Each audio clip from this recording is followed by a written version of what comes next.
창세기 5, 6, 7장 이 부분은 홍수가 나오는 부분이죠. 말하자면은 현 시대와 노아 홍수 전 시대로 시대가 구분될 수 있어요. 땅의 상태로 말할 때 뭐 경륜에 따라 뭐 왕국 시대도 있고 구약 시대, 신약 시대 상당한 시대를 말할 수 있지만은 땅의 상태로 말하게 되면요, 홍수를 기점으로 옛 세상과 현 세상으로 나눌 수가 있겠죠. 옛 세상, 홍수로 끝나는 것입니다. 근데 옛 세상의 모습과 지금 세상의 모습을 보게 되면 특히 그 마지막 부분이 너무나 비슷하죠. 예수님께서도 마지막 때의 모습을 노아의 때와 같다고 말씀하신 것처럼요, 오늘날 마지막 때 주님께서 오셔서 모든 걸 뒤엎어버리시는 시간이 있을 텐데, 창세기 이 바로 앞부분도 그런 상황입니다. 성경이 66권 꽤 두꺼운데요, 그 중에서 창세기 1장부터 그 7장까지가 한 시대를 말하고 있어요. 또 그만큼이 총 2000년 정도의 간격이니까 꽤 길죠. 2000년 정도의 긴 시간을 성경은 되게 짧게 7장으로 압축해 놓았습니다. 우리가 보겠지만 5장에 보게 되면 누가 낳고 몇 살에 죽고 누가 낳고 몇 살에 죽고, 지금 우리는 간단하게 몇 절 몇 줄로 이해하지만 당시에 이 상황이 얼마나 길었겠어요. 아담이 930절 살았다니까요. 930년 동안 얼마나 많은 일이 있었겠어요. 근데 우리는 그냥 930년 살았다 그걸 끝나는 것이에요. 자, 이 상황을 한번 쭉 보도록 합시다.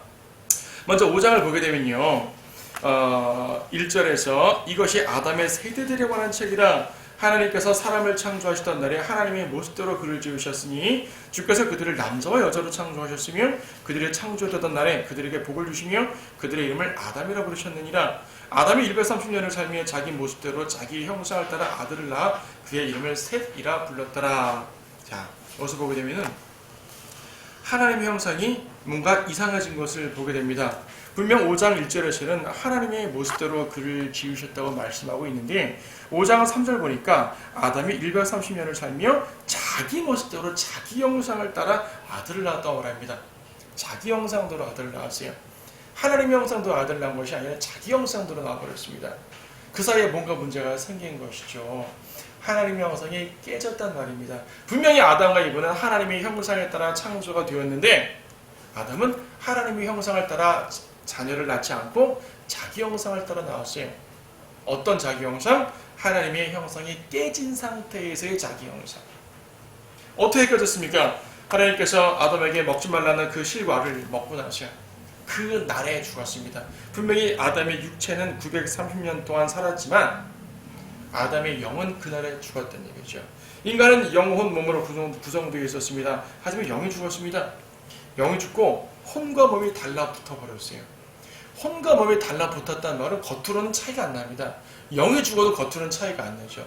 여기서 오해하지 마실 것은, 우리가 지난번에 영혼 몸을 간단히 언급드릴 때도 말씀드렸지만, 영이 죽었다고 해서 그 사람 안에 영이라는 것이 존재하지 않는다는 말은 아니에요. 하나님께서 아담을 흙으로 창조하시고 코에다 생명의 호흡을 불어넣으셨잖아요. 이게 영이라는 말입니다. 호흡이 영이에요. 구원받지 않은 사람들도 그 영이 있습니다. 그래서 살아 숨쉬는 것이에요. 하나님께서 그 영을 거둬가시면 죽는 거란 말입니다. 죽음이란 숨을 거둬가는 게 죽음이지 않습니까? 그래서 구원받지 않은 사람도 숨을 쉬고 살고 죽을 때 숨을 거둬갑니다. 전도서에 보게 되면 사람의 영은 위로 올라간다 그랬어요.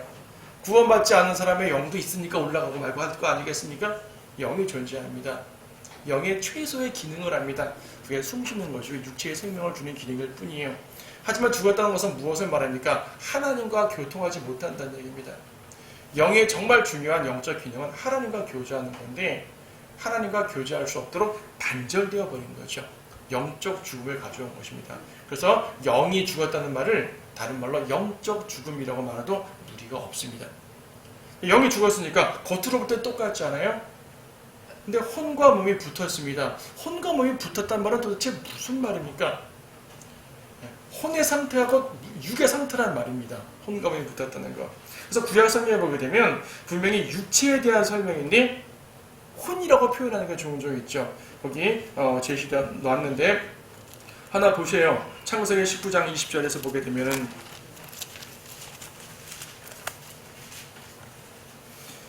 롯이 도망갑니다. 소돔이 멸망할 때 도망가겠습니다. 그러니까 도망갈 때 저 성읍으로 가겠습니다 라고 말하는데, 20절 끝에 머리에 이는 작은 성읍이 아니니까 그러면 내 혼이 살리이다. 도망가면 저 성읍까지 가면 살겠다가 말입니다.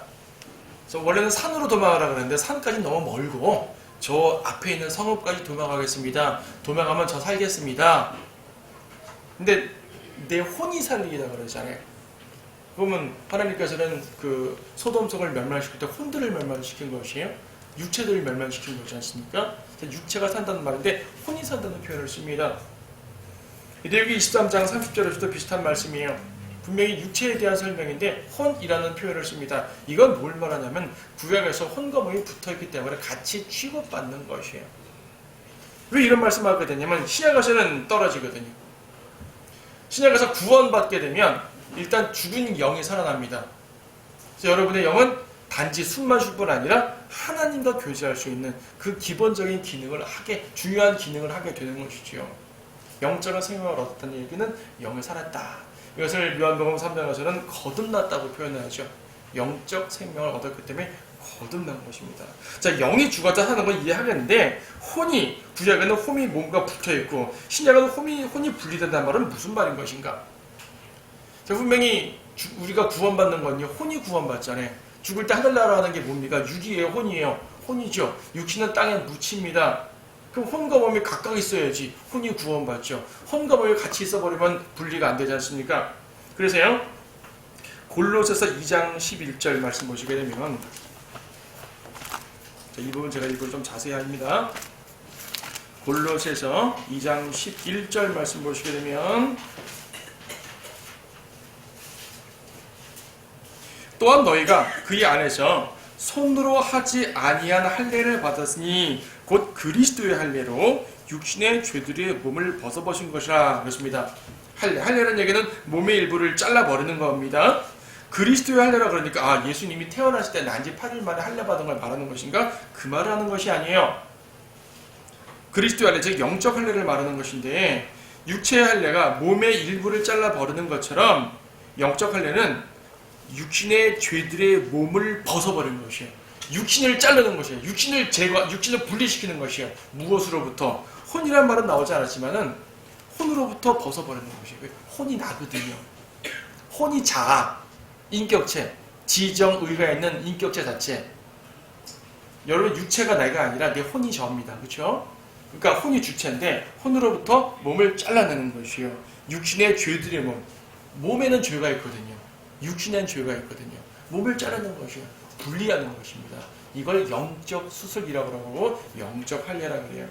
로마서 7장 보게 되면요.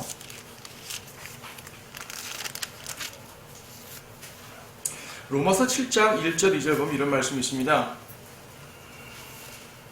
형제들아 내가 율법을 아는 자들에게 말하느니 율법은 그가 살아있는 동안에만 그 사람을 주관하는 것을 알지 못하느냐.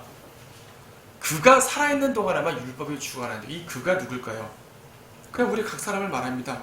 율법이 죽는 것이 아니에요.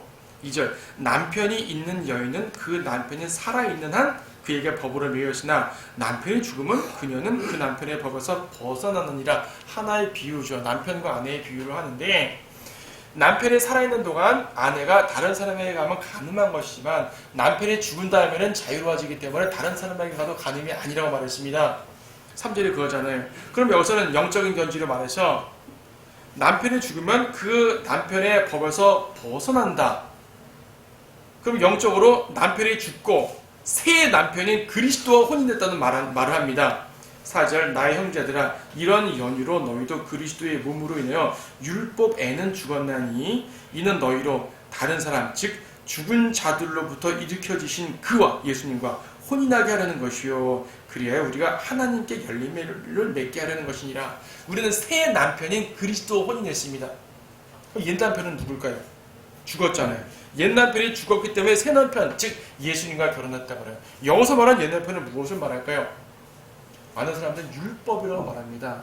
율법이 옛 남편이었는데 율법의 죽음으로써 새 남편 그리스도와 결합했다라고 말하는데 잘못됐습니다. 율법은 죽지 않습니다. 법이 왜 죽어요? 율법이 죽는 것이 아니라 내가 율법에 대해 죽었다고 말하는 것이에요. 그럼 여기서 옛 남편은 뭐냐면 육신이에요. 육신. 여기서 나라는 것은 혼 자체를 말하는 것이고 옛 남편은 육신을 말합니다. 육신과 혼이 붙어 있었다는 얘기예요. 아내가 남편에게 붙어 있다는 얘기죠. 근데 우리가 예수님 믿고 구원받음으로 말미암아 육신과 분리가 됐어요. 더욱이 우리의 죄된 육신을 죽었다고 말합니다. 로마서 6장에서는 우리의 몸을 죽은 것으로 여기라 그랬잖아요. 우리는 주님 안에서 죽었습니다. 십자가에서 죽었습니다. 뭐가 죽었습니까? 우리의 육신에 죽었습니다. 죄된 육신에 죽었어요. 여러분을 죄로 이끄는 그 육신이 죽었단 말이에요.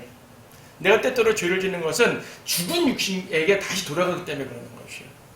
이미 죽은 남편에게 돌아가니까 죄를 짓는 것이고 내 육신은 죽었어라고 딱 여기고 죄로부터 분리하게 되면 죄를 짓지 않는 것입니다. 옛 남편이 죽었다는 얘기예요. 육신에 죽었다는 얘기고 육신과 분리된 것이에요. 그럼 난 누구와 결합했습니까? 그리스도와 결합하게 되는 것이죠. 근데 이것은 어디까지나 우리가 영이 거듭나고 이제 영적으로 살아나고 혼과 몸이 분리되는 것은 십자가 이후에 형성되는 모습이에요. 예수님을 믿고 구원받은 사람에게만 적용되는 모습이라고요. 구약시대에는 구원받은 사람이라 하더라도 십자가 이전이기 때문에 영의 부활이 없었습니다. 이 상태가 바로 언제부터 시작되었냐면 아담부터 시작된 거죠.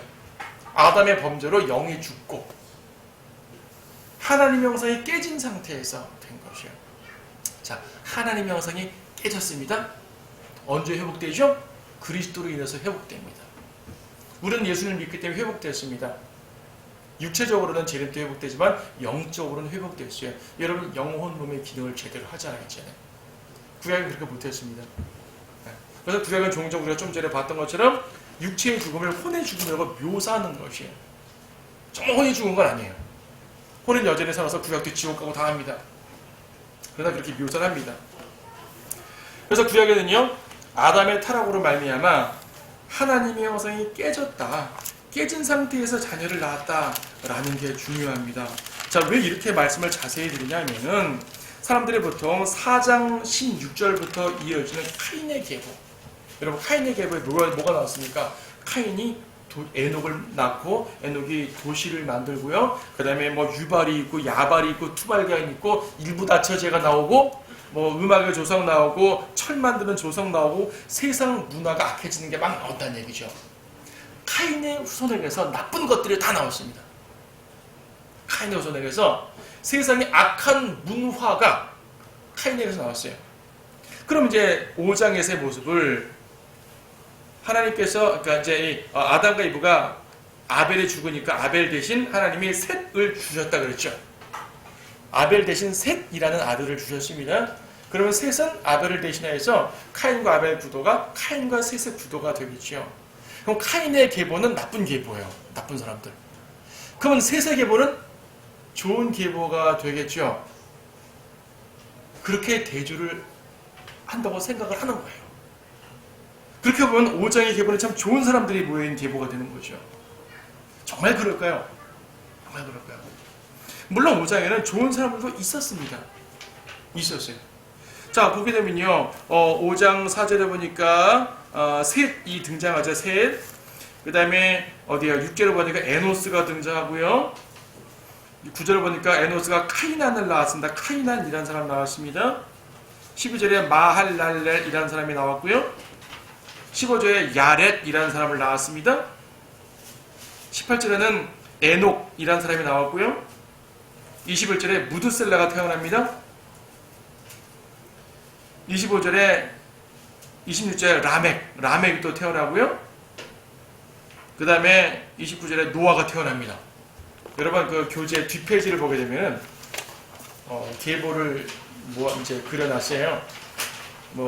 일단 창세기 5장에 있는 숫자만 가지고 간략하게 적어놨기 때문에 연대에 약간의 오차는 있을 수 있습니다. 감안하시고 보게 되면 지금 굵은 숫자는 100년 단위로 끊어놓은 것이고 그 작은 숫자는 이 사람이 이제 아담을 0년으로 시작했을 때 몇 살에 몇 년에 죽었다 그 말인데 아담의 연수가 930살이에요. 제일 조금 산 사람이 에녹이죠. 365살인데 제일 조금 살은 것입니다. 제일 조금 365살이요. 오늘날 말하면 35살 산 거예요. 그냥 곱하기 10 하면 돼요. 곱하기 10. 아담이 930살 살았다는 얘기는 오늘날 개념으로 93살 사는 거예요. 말하자면 그렇죠. 라멕이 777살 살았다는 얘기는 오늘날의 77살 사는 개념이에요. 이 당시는 수명이 길었단 말이에요. 자연 환경도 좋았고 지금보다 전쟁도 없었고 개인적인 싸움은 있었지만 그렇죠? 질병도 언급되지 않았어요. 그래서 오래 살았는데 어쨌든 보게 되면 아담과 에녹은 동시대 사람이에요. 돌펴보세요. 그렇죠? 아담과 노아는 동시대가 아니에요. 그래도 아담이 죽은 다음에 노아가 태어났는데 노아의 아버지 라멕까지는 아담을 봤어요. 그렇죠? 그러니까 상당히 오래 산 거죠. 예. 그리고 홍수의 기점을 말하게 되면은 제일 오래 산 사람이 969살 무드셀라인데 무드셀라가 죽고 라멕이 죽고 그 비슷하게 죽는데요. 그 이후에 홍수가 오는 것입니다. 그러니까 여기 나와 있는 족장들은 홍수를 경험하지는 않습니다. 이 여기 가까이 있는 카이난이니 마할랄렐이니 뭐 야렛이니 이러한 분들이 선한 분들인지 악한 분들인지는 성경에서 언급하지 않아요. 선한 분은 2명 나옵니다. 에녹은 확실히 선한 분이에요. 그거 나오지 않습니까? 22절에 에녹은 무드셀라를 나오는 300년을 하나님과 동행하며 아들들과 딸들 낳았으며 그 위에 24절 에녹은 하나님과 동행하다가 없어졌더라. 이는 하나님께서 그를 데려가셨더라. 다른 사람들은 모두 죽으니라인데 에녹은 죽으니라는 표현이 없어요. 데려가셨더라. 뭡니까? 휴가 됐단 말이에요.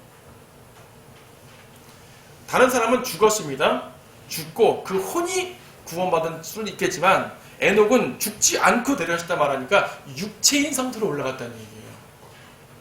그래서 휴거입니다. 죽어서 땅에 묻히고 혼만 올라가는 건 휴거라 그러지 않죠. 그냥 하늘나라 갔다. 구원받았다.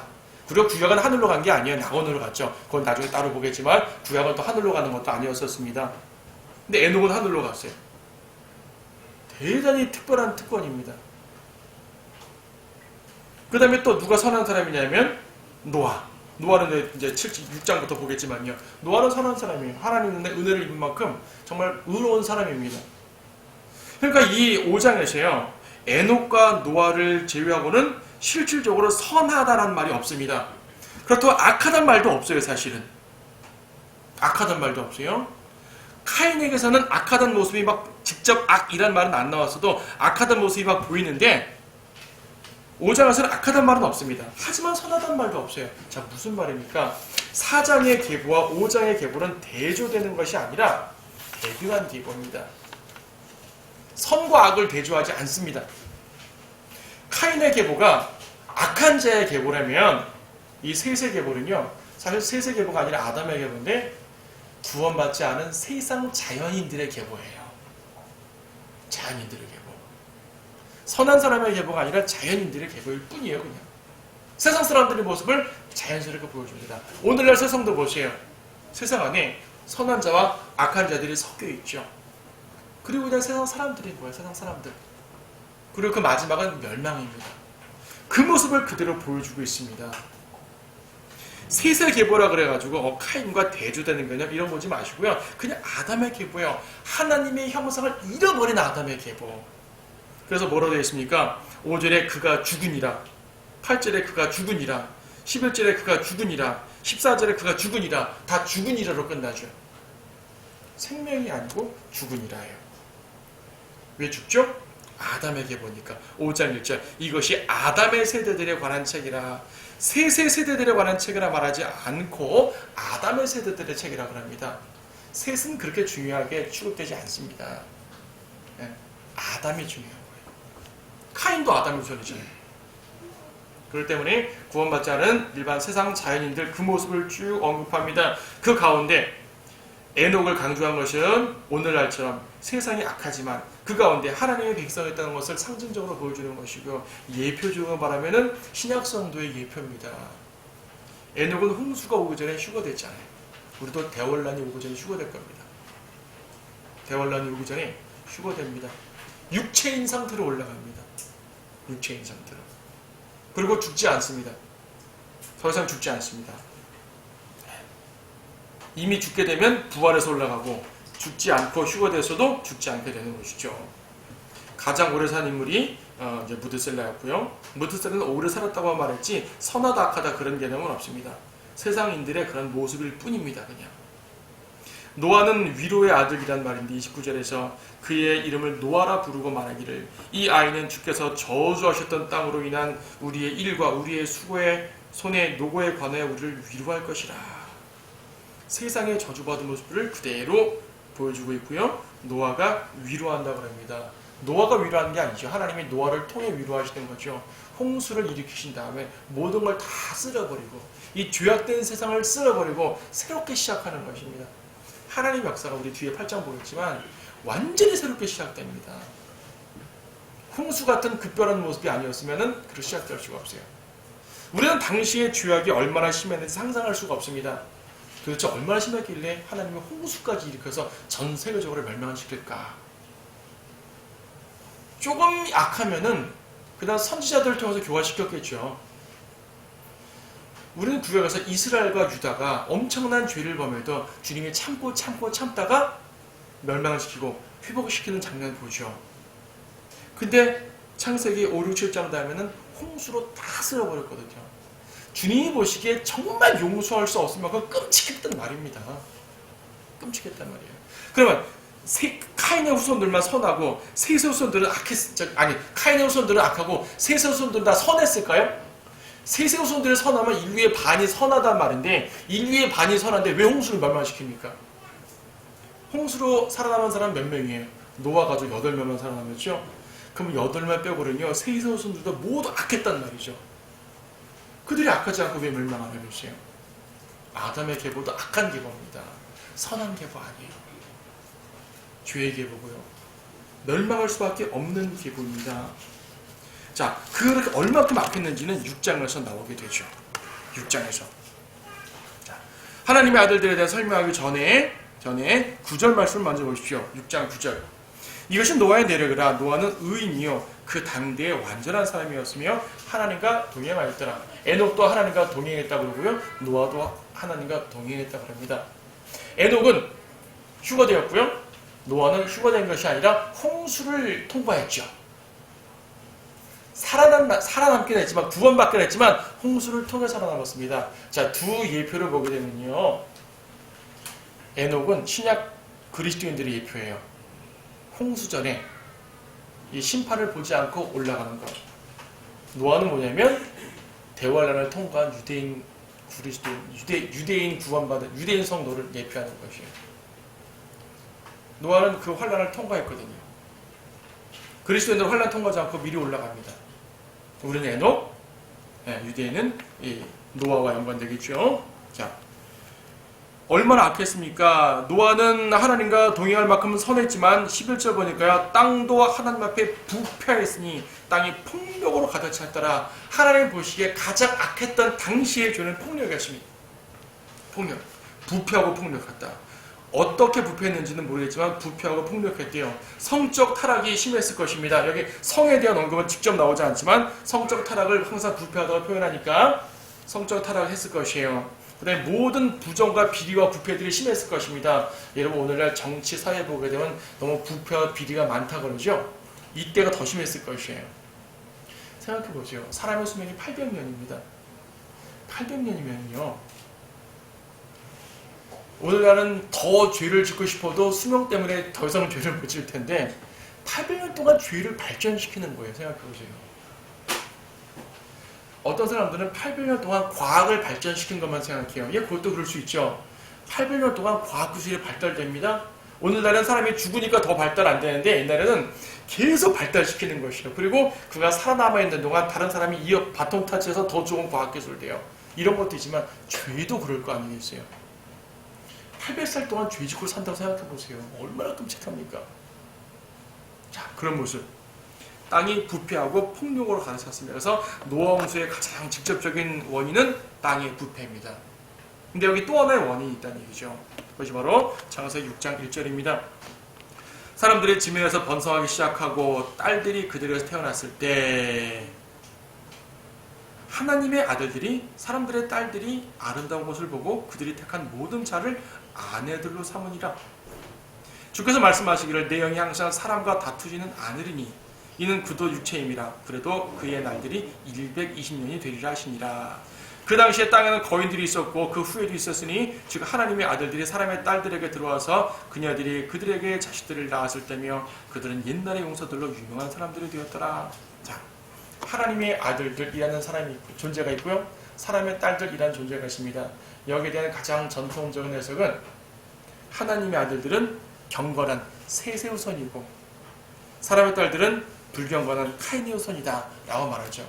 하지만 저는 이미 4장의 계보와 5장의 계보를 설명드리면서 셋의 계보가 절대로 경건한 계보가 아님을 말씀드렸습니다. 셋의 계보가 경건한 계보라면 홍수가 일어날 이유가 없죠. 인류의 반이 선한 사람들인데요. 셋의 계보도 다 타락했단 말이에요. 셋의 계보도 다 타락했기 때문에 주님이 홍수로 멸망시킨 것입니다. 그러므로 하나님의 아들들을 경건한 셋의 계보라고 보게 되면 그 자체가 말이 되지 않아요. 또 있죠. 그 당시에 사실 거인들이 있었고 하나님의 아들들과 사람의 딸들이 결혼해서 거인이 나왔습니다. 일종의 기형아가 나온 것이에요. 여러분 거인하게 되면요. 단지 키만큼만 거인이라 하지 않고요. 비정상적인 성장을 말합니다. 비정상적인 성장을 하게 되면요. 몸집만 크지 지식이 떨어지기도 하고요. 몸의 다른 부분이 문제가 되기도 하고요. 약간 구부러지기도 하고요. 괴물 같은 모습이 되기도 하고요. 다양한 모습이 됩니다. 여러분 고대 신화에 보게 되면 신들이 괴물 같은 모습 나오지 않습니까? 다 여기서 차용된 말이죠. 여기서 차용된 말들이요. 하나님의 아들들과 사람의 딸들이 결혼했어요. 그럼 이걸 경건한 사람들과 불신자들로 적용하게 되면 큰일 납니다. 경건한 신자들과 불신자들이 결혼하면 기형아가 나옵니까? 아니죠. 우리도 때때로 믿지 않는 사람과 결혼할 때가 있습니다. 주님께서는 믿는 사람끼리 결혼하라고 말씀하셨지만 믿지 않는 사람과 결혼했다고 어떤 직접적으로 형벌을 주는 건 아니에요. 그렇죠? 하나님의 아들과 사람의 딸들이 결혼했더니 거의 나왔답니다. 히브리어로 네피림 그래요. 네피림은 히브리어로 타락한 자라는 뜻입니다. 자, 거인들. 누굽니까? 초지한적인 사람들이죠. 사람의 딸들은 말 그대로 인간 여인들을 말하는 것이고요. 하나님의 아들들은 천사들을 말합니다. 성경에서 하나님의 아들들은 둘로 설명해야 되는데 신약에서 하나님의 아들들은 그리스도인들을 말하겠지만 구약에서 하나님의 아들들은 천사들을 말합니다. 어떻게 천사가 아들입니까? 욥기에 나와 있잖아요. 욥기 1장 6절에 우리 이것도 욥기 한번 설교할 때 보았죠. 하루는 하나님의 아들들이 와서 주 앞에 섰고 사탄도 그들 가운데 왔더라. 이게 무슨 말이에요? 하나님의 아들들이 와서 주 앞에 섰고 사탄도 그들 가운데 왔대요. 욥기를 설교하는 모든 사람들마다 거의 예외 없이 이 구절을 하늘나라 회의로 설명합니다. 하늘에 천사들이 쭈르르 있고 사탄이 와가지고 방해했다는 얘기죠. 천사들이 쭈르르 있었다라는 말을 하나님의 아들이라는 표현으로 설명을 합니다. 그들도 욥기 1장 6절에 하나님의 아들은 천사라고 인식을 합니다. 2장 1절도 똑같죠. 하루는 또 하나님의 아들들이 와서 주 앞에 섰고 사탄도 그들 가운데 와서 주 앞에 섰더라. 예, 여기서 하나님의 아들들은 천사를 말합니다. 구약에서는 그렇게 불렸습니다. 하나님이 낳았다는 말은 아니지만 창조했다는 개념으로 아들이에요. 그렇죠? 천사도 하나님 피조물이니까 하나님 아들들입니다. 천사들과 인간들의 이 부적절한 결합입니다. 하늘에 속한 존재들과 땅에 속한 존재들의 부적절한 결합 때문에 이상한 존재들이 나왔고요. 사절 보니까 그 당시에 땅에는 거인들이 있었고 그 후에도 있었으니 홍수 이후에도 비슷한 일이 벌어졌다는 얘기인데 하나님의 아들들이 사람의 딸들에게 들어와서 그녀들이 그들에게 자식들을 낳았을 때면 그들은 옛날의 용사들로 유명한 사람들이 되었더라. 옛날의 용사, 고대 용사. 저기 신화적 존재 있잖아요. 신화적 존재들. 우리가 그 신화를 믿는단 말 아닙니다. 그 신화는 전부 다 이 사탄적인 신화인데 이방의 신화들은 성경의 사건들에서 차용해서 만들어진 것이기 때문에 그렇습니다. 자, 그러니까 이 하나님의 아들들, 사람의 딸들의 결합을 봤을 때 절대로 아담의 자녀들, 셋의 아들들을 말하는 것이 아니라 세상이 더 악해진 것을 보여줍니다. 인간들끼리 폭력과 부패를 일삼은 것도 문제지만 천상의 존재들이 땅에 들어와서 세상을 더럽히고 현혹시키고 어지럽힌 것도 커다란 문제가 됐습니다. 베드로후서 2장 말씀 보시게 되면요. 베드로후서 2장.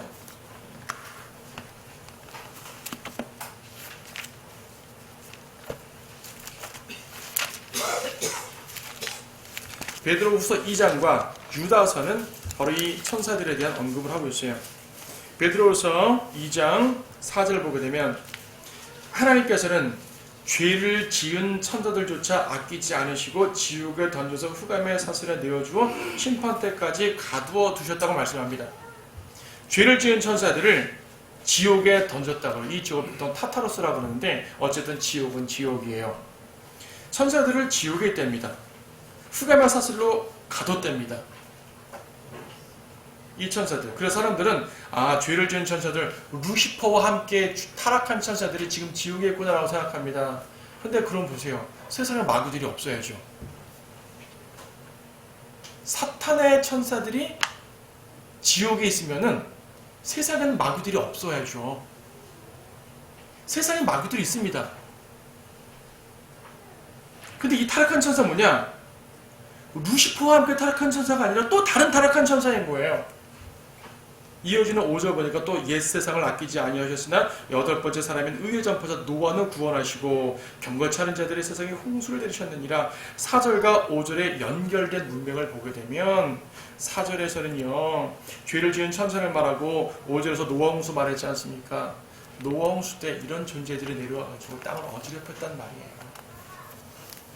그 불경건한 자들을 홍수로 다 쓸어버리셨단 말입니다. 사람들은 질문합니다. 천사가 남자라고요? 천사는 시집장가 안 간다면서요? 마태복음 22장 보면 하늘에 있는 천사는 시집도 장가도 안 간다. 천사는 중성 아닙니까? 아니요. 하늘에서 천사들 다 남자들끼리밖에 없으니까 결혼할 이유가 없어서 안 하는 거죠. 천사는 남성입니다. 성경 어디에도 천사를 여성이나 중성으로 말하는 구절은 없어요. 천사는 남성으로 등장을 합니다. 남성으로. 이 존재가 자기 처소, 하늘에 제대로 있을 때는 문제가 전혀 없었는데 자기들의 첫 처소를 떠나가지고 인간 여인들을 미혹하면서 범죄하고요. 그것이 홍수의 하나의 원인이 되었습니다. 이와 더불어서 인간들이 또한 극심한 죄를 지었고요. 인간 여인들이 인간 남자가 아니라 천사와 결혼하는 것이 뭡니까? 다른 육체를 따라가는 거잖아요. 다른 육체. 나중에 보겠지만 욥기 18장, 창세기 18, 19장 보게 되면요, 19장 보게 되면요, 롯이, 그러니까 하나님의 천사들이 롯을 구원하러 소돔성에 갔을 때, 롯 옆에 있는 소돔 남자들이 그 천사들을 상간하겠다고 막 끌어냈지 않습니까?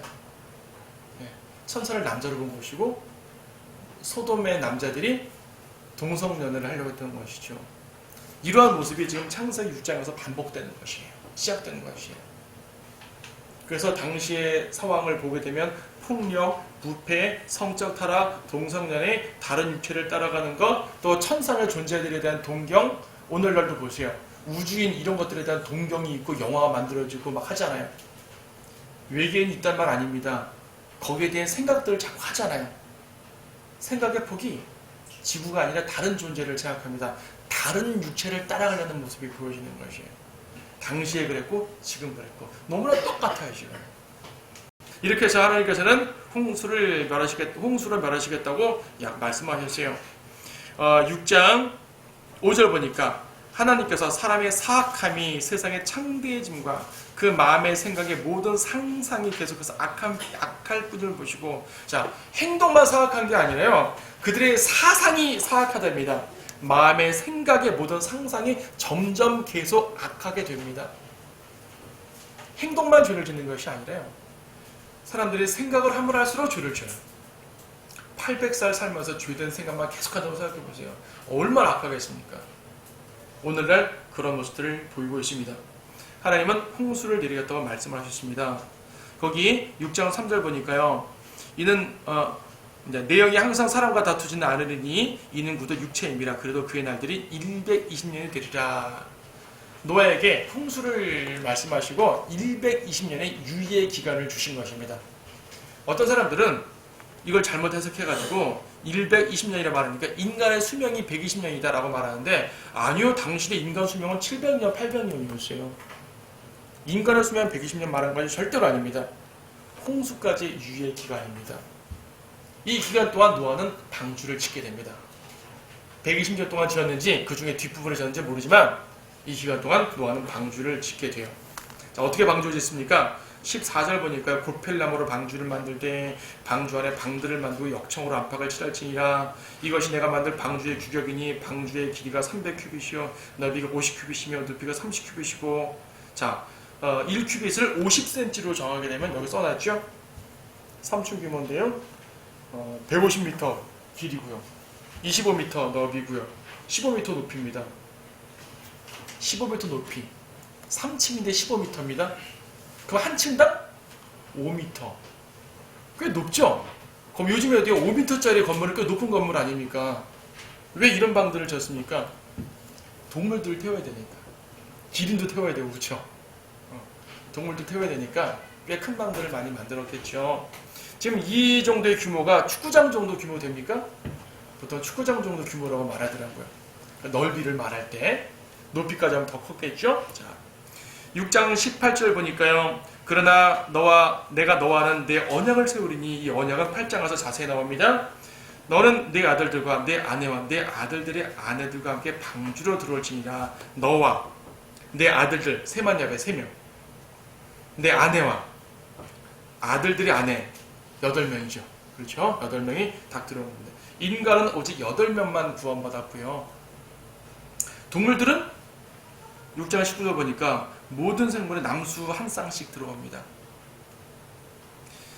6장 19절 20절에서는 암수 한 쌍씩인데 7장 2절 3절 보니까 정결한 짐승은 7쌍씩이라고 그러네요. 그러니까 일반적으로 한 쌍씩인데 암수 한 쌍씩인데 정결한 짐승은 7쌍씩으로 합니다. 이렇게 하신 이유가 있겠죠. 일단 좋은 짐승은 더 많이 번식하기 위한 목적도 있겠고, 제물로 드려야 되니까, 정결한 짐승은 제물로 드려야 되니까 뭐 둘밖에 없는데 제물 드려버리면 안 되잖아요. 그래서 이제 이런 목적도 있습니다. 자, 하나님께서 선하신 분이기 때문에 선한 짐승들을 더 많이 번식하게 하시려는 그런 의도도 있습니다. 근데 중요한 것은요, 들어올지니라. 7장을 줄여 들어오라. 여러분, 이 말씀 어디서 많이 들어본 것 같지 않습니까? 예수님께서 말씀하실 때 수고하고 무거운 짐진 자들아 다 내게로 오라. 다 하나님께로 가라가 아니라 다 내게로 오라 했어요. 그렇죠? 오라. 여기다 들어오라. 하나님께서 방주 안에 다 들어와셔서 초대하는 겁니다. 초청하는 겁니다. 구원으로의 초청. 하나님께서 그냥 멀리 떨어져가지고 자, 하늘나라로 들어가 이것이 아니라 먼저 앞서가지고 이리로 와 이겁니다. 항상 주님의 초청은 그분께로 가는 것이에요. 하나님이 먼저 가셔서 일로 오라고 초대하는 것이에요. 방주 안에 하나님이 계셨습니다. 하나님이 방주 안에 계시고 노아와 모든 이제 자녀들 그리고 이제 동물들이 들어오니까 하나님께서 친히 문을 닫으신 것이에요. 그리고 어떻게 됐습니까? 드디어 터졌죠. 7장 11절 노아의 생이 600세 되던 해 둘째 달 그달 17일 그날에 모든 큰 기쁨의 샘들이 터지고 하늘의 창들이 열렸습니다. 샘들이 막 터지고요. 사실은 하늘샘이 터진 것이에요. 예, 기쁨에 대해서는 별도로 다루겠지만 어쩌다 하늘에서 창들이 열리고 터지고 밑에서 터져 올라오고 많은 사람들은 이 홍수는 당시 팔레스타인 지역의 지역적 홍수라고 생각하는데 지역적 홍수라면 왜 동물들을 다 불렀겠어요? 하나님께서 동물들을 부르신 건 종의 번식을 위한 거 아니겠습니까? 지역적 홍수라면 다른 지역의 동물들인데 왜 부르겠어요? 그렇죠. 전 세계적 홍수입니다. 온 세상에 홍수가 가득 찼고 멸망시키고 새롭게 시작합니다. 홍수의 진행은 여기 써놨네요. 뭐 다 찾아볼 거 없으니까 노아가 600세 때 2월 17일 홍수가 시작됐고 40일 동안 비가 내렸고요. 비가 끝인 다음에도 150일 동안 온 지면을 물이 가득 덮고 있었고요. 그 다음에 7월 17일 되니까 아라랏산에 정착했고요. 해가 밖에서 1월 1일 날 땅이 마르기 시작하고요. 2월 27일 날 땅이 완전히 말랐고 방주에서 나옵니다. 자, 뒤에는 홍수의 진행이니까 간단히 넘어갔어요. 자, 말하고자 하는 것이 무엇입니까? 서두에서 말씀드렸던 것처럼 홍수 사건은요 단지 한 사건이 아니라 한 세상의 끝입니다. 타락한 세상의 끝. 그냥 타락한 세상이 아니에요. 카인의 계보를 보게 되면 타락한 세상 같은데 분명한데 아담의 계보를 보면 타락한 세상 같은 느낌이 안 들어요. 그냥 낳고 죽고 낳고 죽고 낳고 죽고. 이게 왜 타락한 세상 모습이에요? 근데 하나님은 그것을 타락한 세상의 모습으로 설명하십니다. 구원받지 않은 오늘날 세상 자연인들의 모습이니까. 더 악하고 덜 악하고는 중요하지 않아요. 세상 사람도 더 악하고 덜 악할 수 있지 않습니까? 이 세상이. 주님이 예수님께서 마태복음에서 마지막 때를 노아의 날들과 같다고 말씀하셨을 때요. 시집가고 장가가고 집 짓고 이렇게 살다가 멸망했다 그랬거든요.